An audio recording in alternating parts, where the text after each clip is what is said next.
Welcome to another video of Impar Labs video tutorials. In this video we are going to talk about different kind of partitions, different kind of volumes, and how you can actually manage your disk drives so you could get better performance out of them.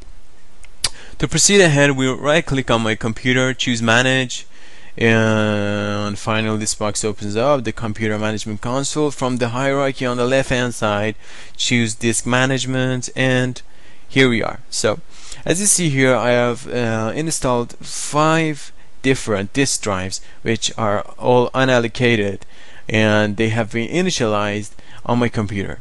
Well, if you have disk drives which yet not have been initialized on your computer, as soon as you open the disk management console, there would be a wizard popping up asking you to initialize all the disk drives that you have on your computer.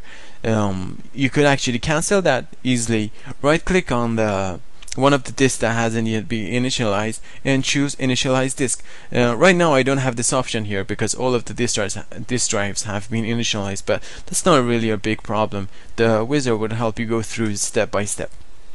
Alright, now as you see here, I've got only basic disk drives. What is a basic disk drive? Basic disk drives are only intended to create primary and extended partitions and logical drives. Well, what is a primary partition? First of all, right click on one of the basic disks that we have, click a new partition, and the wizard pops up, and choose next and choose see here we only got extended partition and primary partition options for us to choose. Well, right now we'll choose the primary option, partition option, and click next, choose 100 of megabytes and click next, and automatically there would be a alphabetic drive letter would be assigned, and click next. I'm not going to format it right now because it's going to take a lot of time, and click next again, and here we are finished. Okay, so a drive E, actually a primary partition, has been created here for us. One thing I didn't explain is that what is a primary partition? A primary partition is a partition that is used from the free disk space that is actually placed on your disk space, and it could be actually holding your operating system so that your computer could boot up from this specific partition. But one thing that you have to consider is that when you want to install your operating system on a specific partition and you want to boot up your computer from that partition, you have to set that partition as an active partition. So simply by right click on this partition, you could choose mark partition as active, and there we go. So it's and you install your operating system on it, and you would be able to boot your computer from the specific partition. But if you're not intending to do actually installing your operating system on this partition, I would advise you not to choose this active option, since if you do this and you don't install an operating system and you don't want to boot up your computer from it, it would be creating a lot of problems. So you better not be doing that. For instance, I've got a C drive here which is 8 GB of storage, which is holding up 8 GB of storage. Well, when I right click on it, the mark partition as active option is disabled, since this is holding my operating system right now, and I've installed my operating system on it. So this should be as an active partition so that my computer could boot up. Well, so we'll proceed ahead. On the unallocated partition of the basic disk, we right click new partition and next. So we chose the primary partition that is finished, and we would choose the extended partition option. So click next. I would choose 400 for instance, and click finish. Okay, so as you see here, I've created an extended partition with 400 megabytes of free space on it. But yet another thing to look out is that I haven't any other or additional drives here created for me. So what's the point of creating an extended partition? Well, an extended partition is a partition that would be holding logical drives within it, and it's a partition that you can actually be creating logical and separated and also independent DOS volumes that could be actually treated as physical and independent disk drives.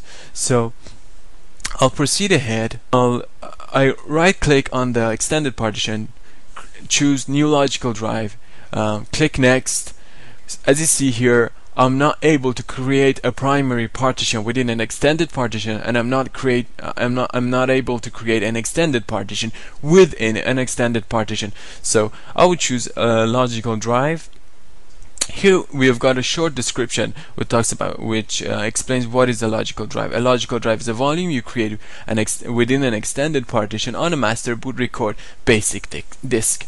Alright, click next. I'll choose 30 and drive F. So I click next. I'm not going to be formatting it, and click finish. Okay, as you see within the extended partition, within a second or so, I'm going to be having, yes, here it is, the F drive, the F logical drive, which I could be holding DOS volumes, separated DOS volumes, and actually independent ones within them. Alright, we'll proceed ahead to the unallocated part. Right click on the unallocated part of the basic disk drive, choose new partition.